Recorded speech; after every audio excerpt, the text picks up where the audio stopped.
nom du Père et du Fils et du Saint-Esprit. Évangile de Jésus-Christ selon saint Marc. Aussitôt après avoir nourri les 5000 hommes, Jésus obligea ses disciples à monter dans la barque et à le précéder sur l'autre rive vers Bétsaïde, pendant que lui-même renvoyait la foule. Quand il les eut congédiés, il s'en alla sur la montagne pour prier. Le soir venu, la barque était au milieu de la mer et lui tout seul à terre. Voyant qu'il peinait à ramer car le vent leur était contraire, il vient à eux vers la fin de la nuit en marchant sur la mer. Et il voulait les dépasser. En le voyant marcher sur la mer, les disciples pensèrent que c'était un fantôme et ils se mirent à pousser des cris. Tous, en effet, l'avaient vu et ils étaient bouleversés. Mais aussitôt, Jésus parla avec eux et leur dit: confiance, c'est moi, n'ayez pas peur. Il monta ensuite avec eux dans la barque et le vent tomba. Et en eux-mêmes, il était au comble de la stupeur, car ils n'avaient rien compris au sujet des paix. Leur cœur était endurci. Acclamons la parole de Dieu. Louange à toi, Seigneur Jésus. Bien-aimés dans le Seigneur, loué soit Jésus-Christ.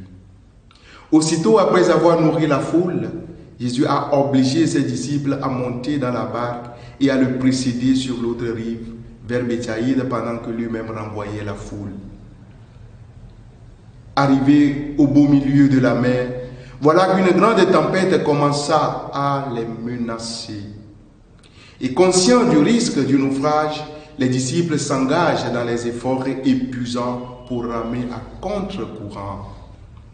Voyant que les disciples peinaient à ramer parce que le vent leur était contraire, Jésus apparaît au milieu d'eux et leur dit: confiance, c'est moi, n'ayez pas peur. Bien-aimés dans le Seigneur, cette situation des disciples effrayés par la tempête, telle est encore la vie de l'Église et de tout chrétien amoureux du droit et de la justice qui traverse aujourd'hui dans nos pays, dans nos églises, de nombreuses persécutions. Il suffit de penser aux défis actuels des églises locales appelées à poursuivre leur mission d'évangélisation dans une société sécularisée. Il suffit aussi de penser aux difficultés de faire église ou de célébrer l'Eucharistie en ce temps de pandémie de corona.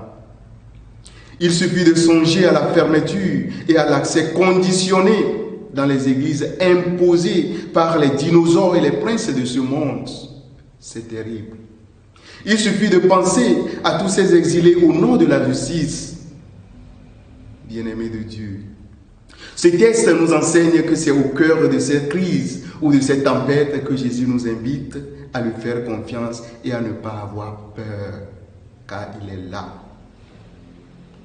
En dépit de tous les efforts et menaces des puissances de ce monde, en dépit de tous les maux qui désolent l'Église et les chrétiens animés par la justice, il faut que l'évangile du Christ soit prêché avec succès, éclatant à toutes les nations.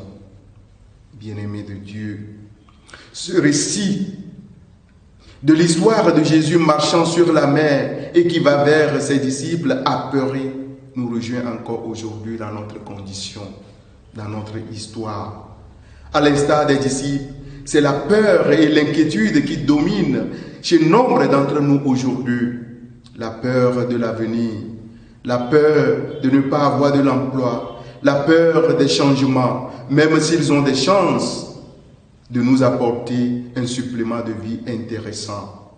La peur d'oser, la peur de se soumettre, la peur de mettre en route, de se mettre en route vers un horizon inconnu.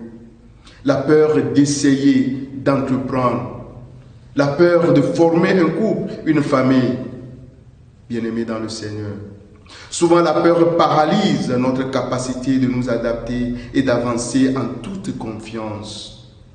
Elle se manifeste quand vient par exemple la tempête des souffrances physiques ou spirituelles, de la séparation amoureuse des bien-aimés, du deuil dans une famille, de la perte d'autonomie au soir de sa vie. Voilà que sur la retraite, comment pourrais-je vivre? Bien-aimé, pourquoi donc avoir peur en présence du Christ? Au cœur de nos tempêtes, Jésus ne nous abandonne jamais. Il monte dans la barque de nos vies pour nous soutenir durant notre navigation périlleuse. Il n'a pas dit que tu couleras, disait un chantre. Il n'a pas dit que tu sombreras. Fais-lui confiance. Fais-lui seulement confiance. Avec lui, cette année, je suis convaincu que quand tu lui fais confiance, ta barque touchera au rivage.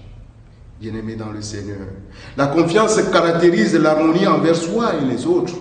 Fais-toi confiance. Fais confiance en Jésus-Christ. Avoir confiance en soi, c'est s'affirmer dans ses capacités, ses possibilités. Et trouver l'autre digne de confiance, c'est l'accueillir sans craindre d'être trahi. Et c'est ce que Jésus réclame à ses disciples que nous sommes en plein milieu du désespoir. Mon frère, ma soeur, quand Jésus est présent dans ta vie, tout ira bien pour toi. Et pas besoin de paniquer. Mais quand il se retire de ta vie, tout deviendra tempête. Fais confiance à Dieu. Donne donc ta vie à Dieu.